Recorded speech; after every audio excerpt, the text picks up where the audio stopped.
Selamat datang di channel Dengarkan Buku.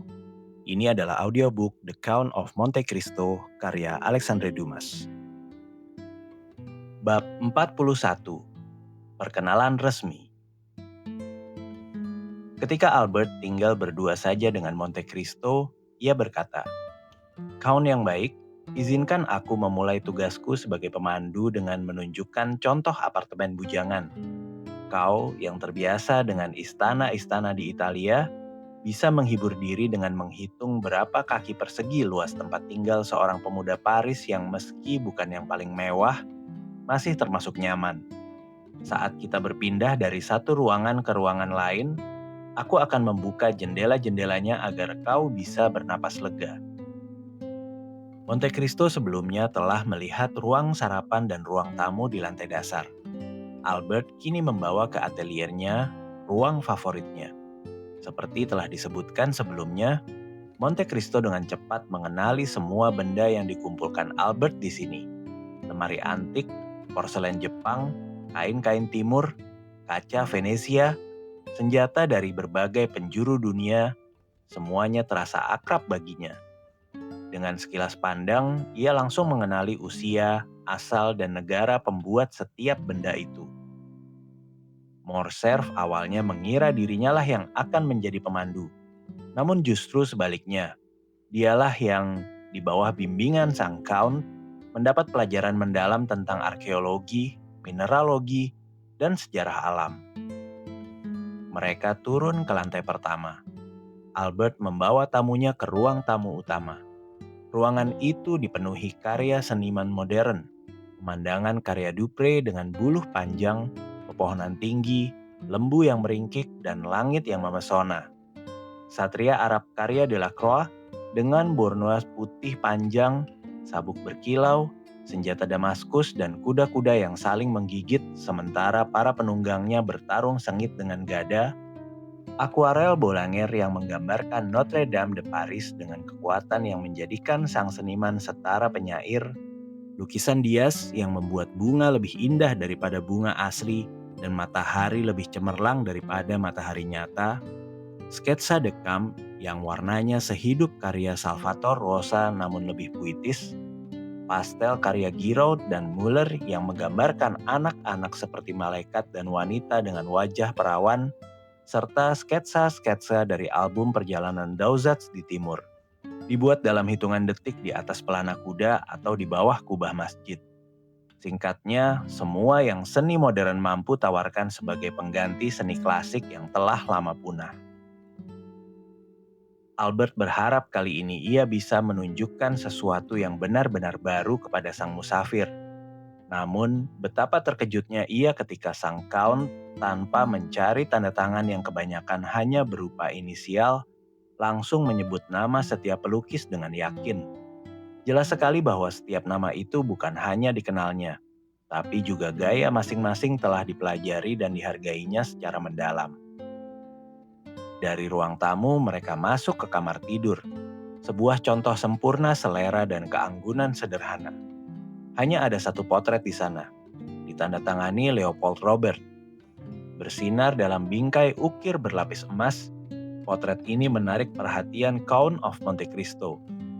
Ia melangkah cepat 3 kali lalu berhenti tiba-tiba di depan lukisan itu. Ini adalah potret seorang wanita muda berusia 25 atau 26 tahun, berkulit gelap, dengan mata terang dan berkilau yang teduh di balik bulu mata panjang. Ia mengenakan kostum khas nelayan Katalan, korset merah hitam dan peniti emas di rambutnya. Matanya menatap laut, tubuhnya terbingkai oleh lautan dan langit biru.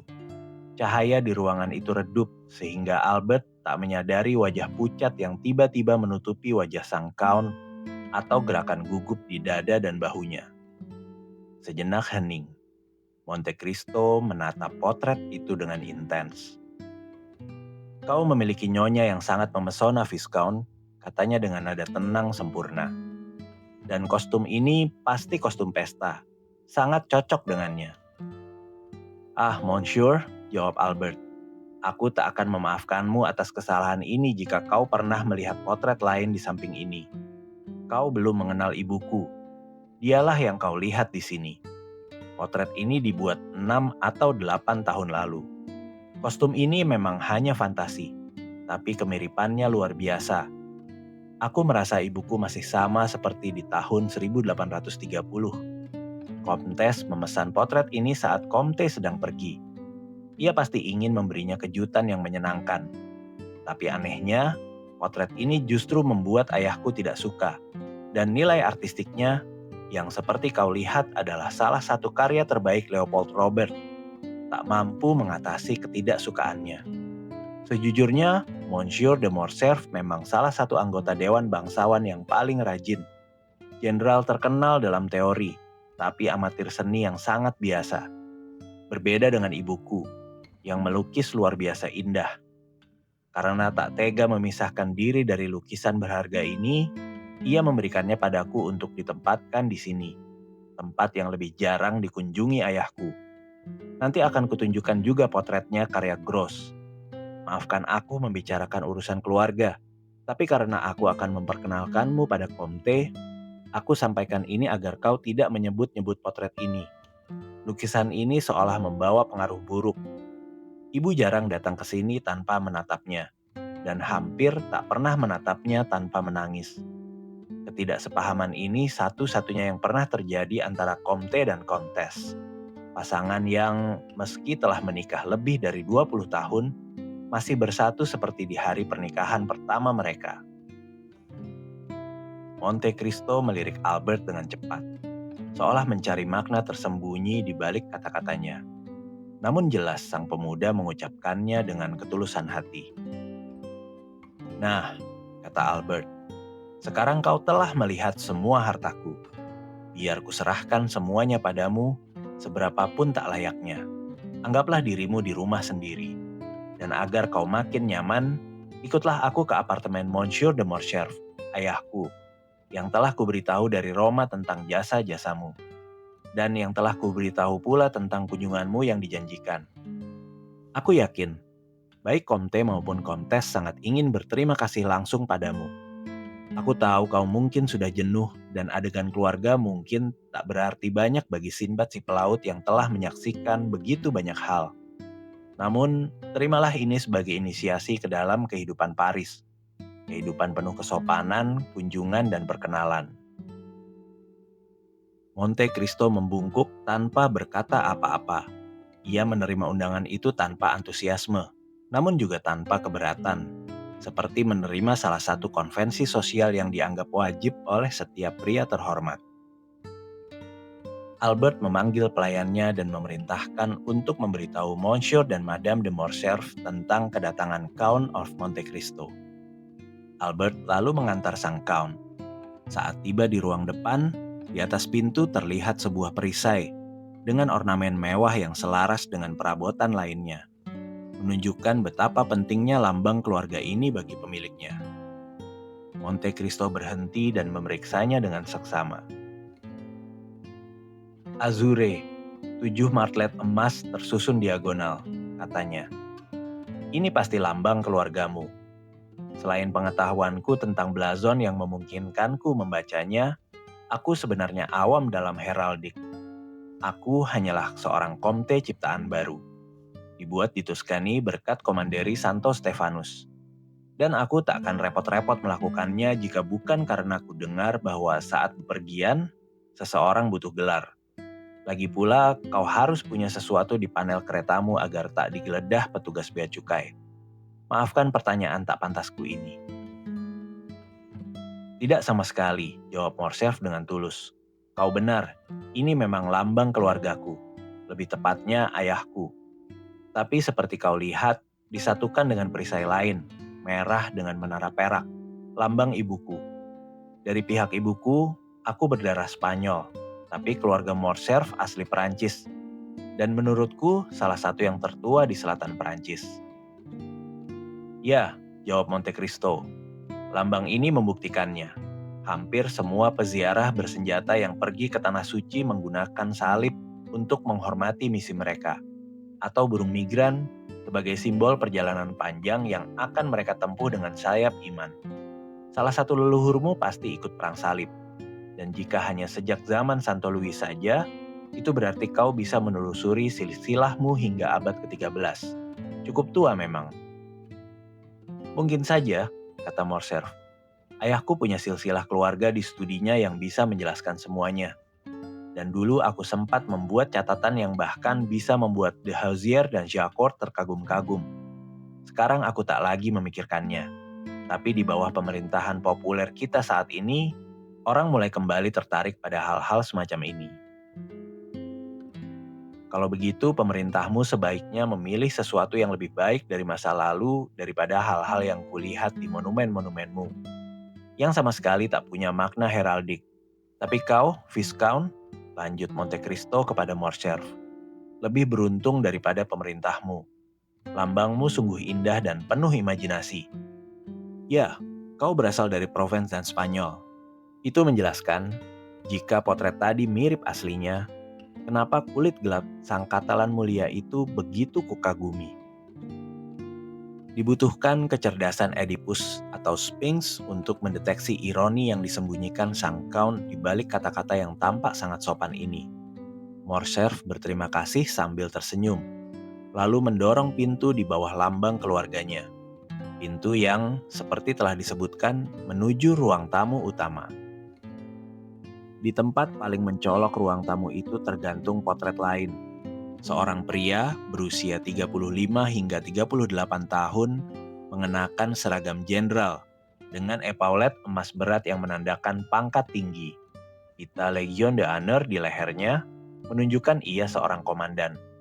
Bintang Grand Officer Ordo Sang Penyelamat di dada kanan dan Grand Cross Charles III di dada kiri, bukti bahwa orang dalam potret ini pernah bertugas dalam perang Yunani dan Spanyol, atau setidaknya menjalankan misi diplomatik di kedua negara itu.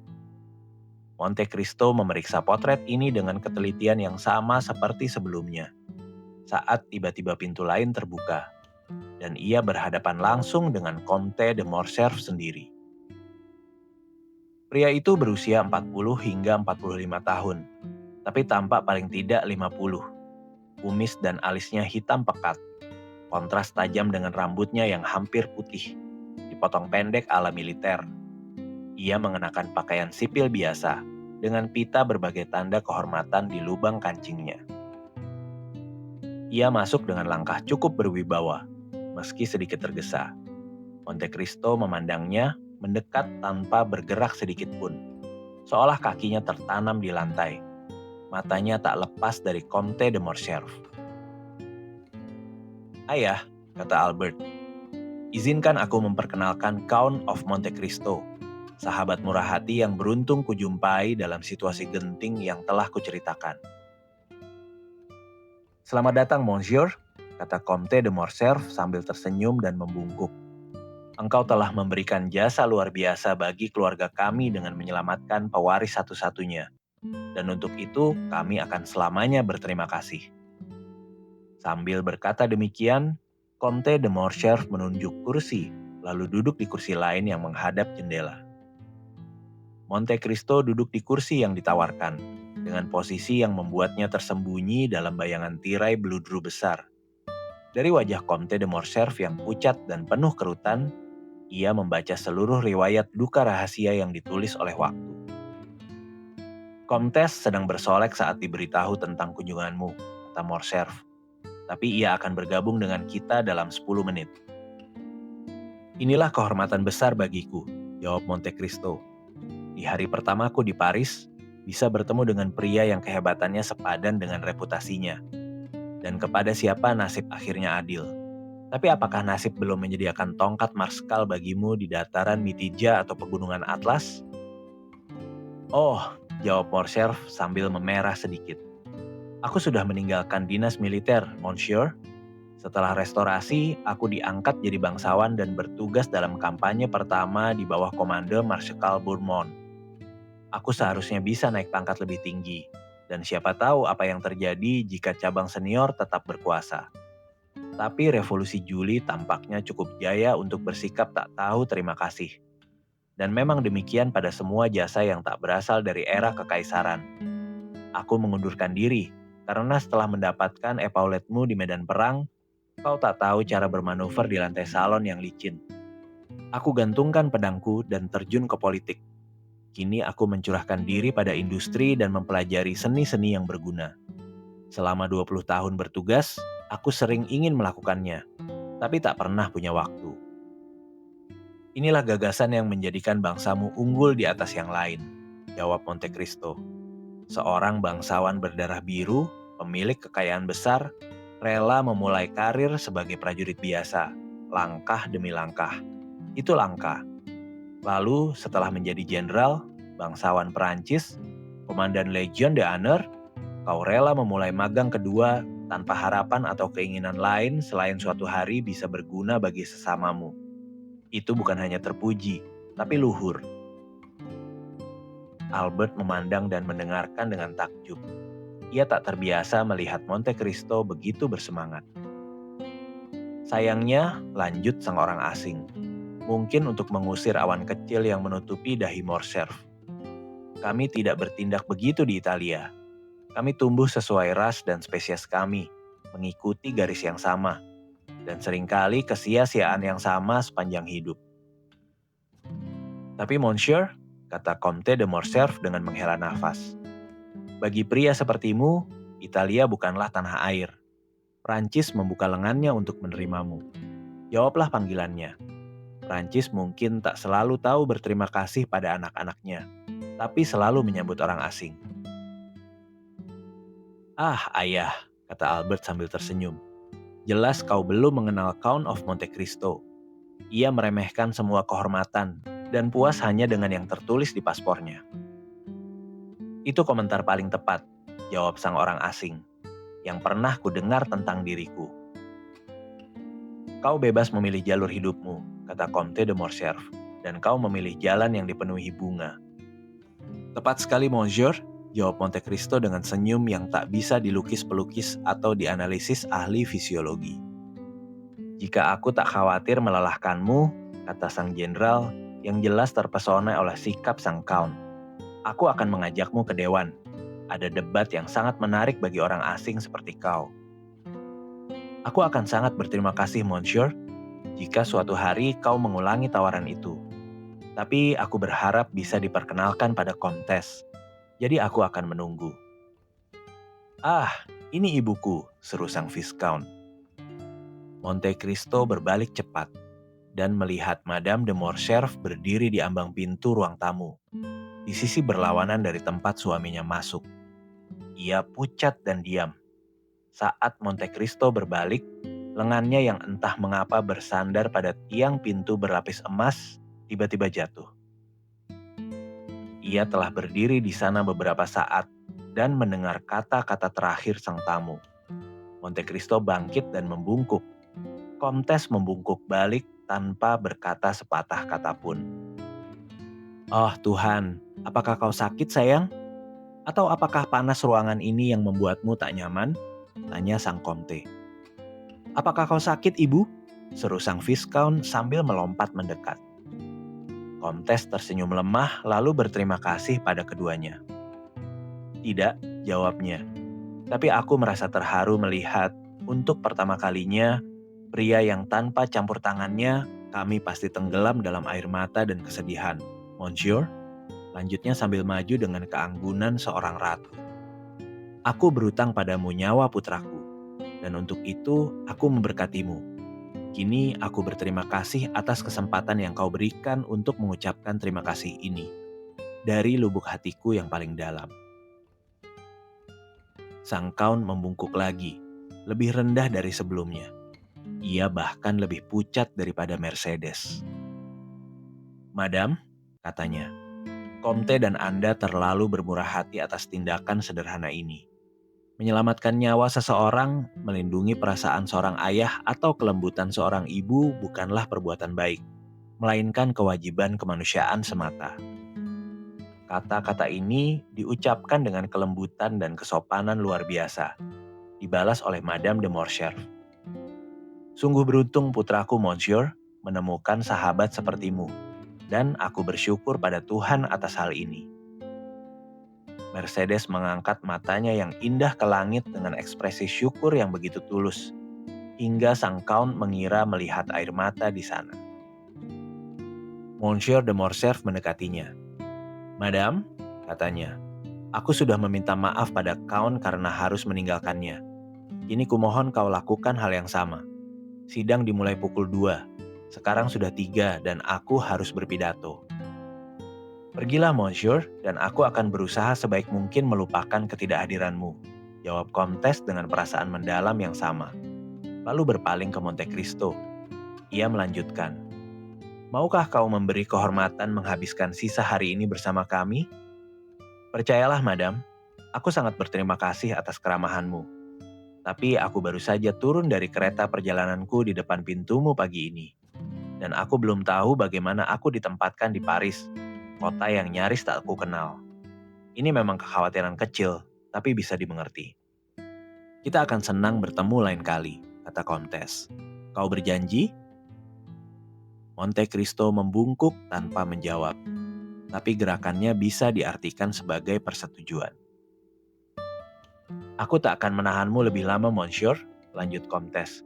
"Aku tak ingin rasa terima kasih kami menjadi tak pantas atau mengganggu." "Kawan yang baik," kata Albert, "aku akan membalas keramahanmu di Roma dan menawarkan kupeku hingga keretamu siap."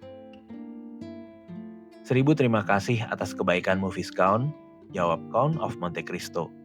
"Tapi kurasa Monsieur Bertuccio telah memanfaatkan 4,5 jam yang kuberikan, dan aku akan menemukan kereta menunggu di depan pintu." Albert terbiasa dengan cara kerja sang Count. Ia tahu bahwa, seperti Nero, sang Count selalu mengejar yang mustahil. Jadi ia tak heran. Namun, ingin melihat sendiri sejauh mana perintah sang Count dilaksanakan. Ia mengantarnya ke pintu. Monte Cristo tak salah duga. Begitu ia muncul di ruang depan Comte de Morcerf, seorang pelayan yang sama seperti yang di Roma dulu mengantarkan kartu sang Count melompat ke lobi. Saat tiba di pintu, sang musafir ternama itu menemukan keretanya menunggu. Itu adalah kupe buatan Kohler, dengan kuda dan perlengkapan yang, menurut sepengetahuan semua singa Paris, kemarin Drake menolak tawaran 700 guinea untuk membelinya. "Monsieur," kata sang Count pada Albert, "aku tak akan memintamu mengantarku ke rumahku, karena aku hanya bisa menunjukkan tempat tinggal yang disiapkan terburu-buru. Seperti kau tahu, aku punya reputasi untuk tidak pernah kedapatan lengah. Beri aku 1 hari lagi sebelum aku mengundangmu, agar aku yakin tak gagal dengan keramahanku." "Jika kau meminta sehari, Count, aku tahu apa yang harus kuantisipasi. Bukan rumah yang akan kulihat, tapi istana. Kau pasti punya jin yang kau perintah." "Mavoy, sebarkan saja ide itu," jawab Count of Monte Cristo sambil meletakkan kakinya di anak tangga berlapis beludru kereta mewahnya. "Itu akan sangat berguna bagiku di kalangan para nyonya." Sambil berkata demikian, ia melompat ke dalam kereta. Pintu ditutup, tapi tak cukup cepat hingga ia tak sempat melihat gerakan nyaris tak terlihat pada tirai ruangan tempat ia meninggalkan Madame de Morcerf. Saat Albert kembali ke ibunya, ia menemukannya di boudoir, duduk di kursi beludru besar. Seluruh ruangan gelap, hanya kilauan manik-manik di tirai dan sudut bingkai emas lukisan yang bersinar samar. Albert tak bisa melihat wajah Komtes, tertutup cadar tipis yang menjuntai seperti kabut, tapi suaranya terdengar berbeda. Di antara aroma mawar dan heliotrop dari vas bunga, ia mencium bau tajam garam amoniak dan melihat botol garam Komtes tergeletak di atas cangkir perak di atas perapian, terlepas dari wadah kulitnya. "Sayangku," serunya cemas, "apakah kau sakit selama aku pergi?" Tidak, Albert. Tapi kau tahu, mawar, tuberose, dan bunga jeruk ini mengeluarkan aroma yang sangat kuat saat pertama kali sebelum kita terbiasa." "Kalau begitu ibu," kata Albert sambil menarik tali bel, "bunga-bunga ini harus dipindahkan ke ruang depan. Kau benar-benar sakit, tadi wajahmu sangat pucat saat masuk." "Apakah aku pucat, Albert?" "Ya, pucat yang sangat cocok denganmu, ibu, tapi tetap membuat ayah dan aku khawatir." "Apakah ayah menyebutnya?" tanya Mercedes dengan cepat. Tidak, madam. Tapi apakah kau tak ingat ia menyebutnya padamu? Ya, ya, aku ingat, jawab Komtes. Seorang pelayan masuk. Bawa semua bunga ini ke ruang depan atau ruang ganti, perintah sang Viscount. Mereka membuat Komtes tidak nyaman. Pelayan itu menuruti perintah. Hening panjang menyusul hingga bunga terakhir dibawa pergi. Siapa sebenarnya Monte Cristo ini? Tanya Komtes akhirnya. Apakah itu nama keluarga, nama tanah, atau hanya gelar? Menurutku, Ibu, itu hanya gelar. Count membeli sebuah pulau di Kepulauan Tuscany dan seperti yang ia katakan tadi, ia mendirikan komanderi. Seperti yang pernah dilakukan untuk Santo Stefanus di Firenze, Santo George Constantinian di Parma, bahkan Ordo Malta. Selain itu, ia tak mengklaim keturunan bangsawan dan menyebut dirinya Comte kebetulan. Tapi di Roma, pendapat umum menyatakan ia pria berkedudukan sangat tinggi. Sikapnya luar biasa, kata Komtes. Setidaknya sejauh yang kulihat dalam waktu singkat tadi. Sempurna, Ibu, bahkan melampaui semua yang pernah kulihat di kalangan aristokrasi terkemuka dari 3 bangsawan paling sombong di Eropa, Inggris, Spanyol, dan Jerman. Komtes diam sejenak, lalu dengan ragu-ragu melanjutkan. Kau telah melihatnya, Albert. Aku bertanya sebagai ibu. Kau tajam, berpengalaman, dan punya insting lebih dari pemuda seusiamu. Menurutmu, apakah Count benar-benar seperti yang tampak? Seperti apa yang tampak? Bukankah kau sendiri mengatakannya ia pria berkedudukan tinggi? Aku hanya mengatakan ia dihormati demikian. Tapi menurut pendapatmu sendiri, Albert? Aku belum punya pendapat pasti, tapi kurasa ia orang Malta. Aku tidak tanya asalnya, tapi siapa dia sebenarnya? Ah, itu soal lain. Aku telah melihat begitu banyak hal luar biasa padanya. Jadi jika kau ingin tahu pendapatku yang sebenarnya, aku akan katakan, aku menganggapnya sebagai tokoh ciptaan Byron, ditandai penderitaan dengan cap takdir. Semacam Manfred, Lara, atau Werner. Reruntuhan keluarga kuno yang diusir dari warisannya, lalu membangun kekayaan sendiri melalui kejeniusan petualangannya, hingga berada di atas hukum masyarakat. Jadi menurutmu, aku katakan Monte Cristo adalah pulau di tengah Mediterania, tak berpenghuni, tanpa garnisun, tempat berkumpulnya penyelundup dari segala bangsa dan bajak laut dari segala bendera. Siapa tahu, mungkin mereka membayar upeti pada tuan feodal mereka sebagai imbalan perlindungan. Itu mungkin, kata Komtes sambil merenung. Tapi tak peduli, lanjut Albert. Penyelundup atau bukan, kau harus akui, Ibu. Count of Monte Cristo adalah pria luar biasa yang pasti sukses di salon-salon Paris. Pagi ini saja, di kamarku, ia langsung membuat semua orang, termasuk Chateau Renaud, tercengang. Berapa usia Count menurutmu? Tanya Mercedes. Jelas sangat memperhatikan pertanyaan ini. 35 atau 36, Ibu. Muda sekali. Mustahil, kata Mercedes. Menjawab sekaligus ucapan Albert dan pikiran dalam hatinya sendiri. Tapi itulah kenyataannya. Beberapa kali ia berkata tanpa sengaja, pada masa itu aku 5 tahun atau 10 tahun, lalu 12. Dan aku yang penasaran mencatat tanggal-tanggal itu. Dan tak pernah menemukannya salah. Usia pria aneh yang seolah tak berusia ini, aku yakin 35 tahun. Lagi pula, Ibu, lihatlah matanya yang tajam, rambutnya yang hitam pekat, dahinya yang pucat tapi bebas kerutan. Ia tak hanya kuat, tapi juga muda. Komtes menunduk, seolah tertimpa gelombang pikiran pahit. Dan apakah pria ini menunjukkan persahabatan padamu, Albert? Tanyanya dengan gemetar.